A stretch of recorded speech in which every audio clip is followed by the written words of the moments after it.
Celotni dan je zelo zanimiv, verjamem, da je bil tudi za vse ostale člane oziroma povabljene tudi. Zelo zanimiva tema, rdeča nit, industrija 4.0.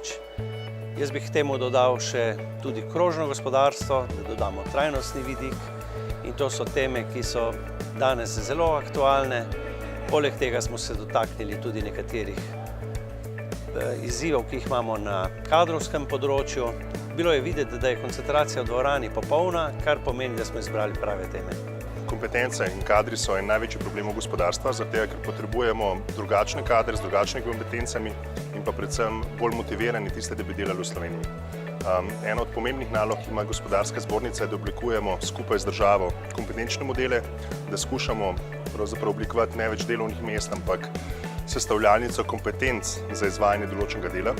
In zato smo se dogovorili z različnimi deležniki v Sloveniji, da oblikujemo karierno platformo, na kateri bi sodelovali gospodarstvo, država in delojemalci, zato da dobijo sebi primerna delovna mesta ali pa sebi primerno delo za sebi primerne kompetence. Večina tistih, ki se danes rodijo, bodo delali na področjih v poklicih, ki danes še ne poznamo. Ta trend je tako hiter, da se ne samo pri nas, ampak tudi po svetu šolstvo prepočasi prilagaja. V Sloveniji se že nekaj let borimo, da bomo imeli program kompozitorja, jaz upam, da ga bomo kmalu imeli, da bomo lahko vse te karbonske smole, karbonska vlakna in izdelkov iz kompozitov zato vzgajali kader tudi uradno v šolah, ne da ga vzgajamo sami v podjetjih. Mladi danes hitreje razmišljajo, kot razmišljamo mi, zato se mora šolski sistem temu prej ali pa čim prej prilagoditi, da bodo ta znanja dobili vedno mlajši ljudje. Mi moramo njih vprašati, kaj vidijo, kje vidijo sebe čez 15-20 let in vam bojo hitro povedali, kam moramo usmeriti naše izobraževanje, da bojo lahko potem oni razvijali tisto, kar v sebi čutijo. To je pomembno, namreč dober kader mora delati in razvijati tisto, kar čuti v sebi, potem je najboljši. Če ga omejimo, ga z nobeno plačo ne moramo dovolj plačati, da bo delal dobro tisto, kar mi želimo. Ena od teh idej je, kako uporabiti območje BCity Ljubljana tudi za inoviranje v odprtem okolju novih rešitev. V tem primeru smo se sfokusirali na samovozeča vozila, ki potrebujejo ceste, ljudi, interakcijo, da poiščemo odgovore, kako bo prihodnja mobilnost izgledala.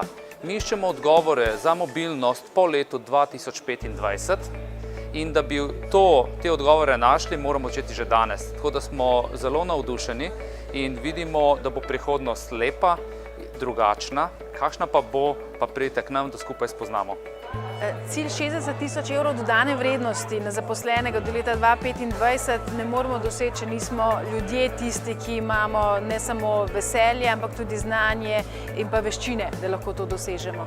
Zato se na Gospodarski zbornici veliko ukvarjamo tudi z vprašanjem, zakaj imamo med odraslimi pravzaprav slabšo funkcionalno pismenost, ki je kar za četrtino nižja od povprečja držav OECD in želimo, da se ta del dvigne. In v tem sklopu seveda je zelo pomembno tudi segment digitalnih veščin. Ko bomo funkcionalno pismeni, ko to krepimo s tem vzporedno seveda lahko tudi digitalne veščine, ki so nujen pogoj za to, da smo lahko uspešni v 21. stoletju.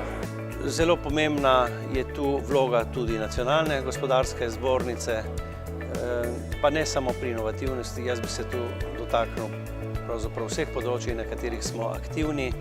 Inovativnost je ena od zelo pomembnih aktivnosti, vse ostale so ravno tako in skupaj smo močnejši. Verjamem, da bomo z združenimi močmi lahko dosegali cilje, ki si jih zastavimo in uveljavljali svoje interese. S skupnimi močmi pa ponavadi dosežemo dobre rezultate in imamo nekaj zelo lepih primerov iz zadnjega obdobja.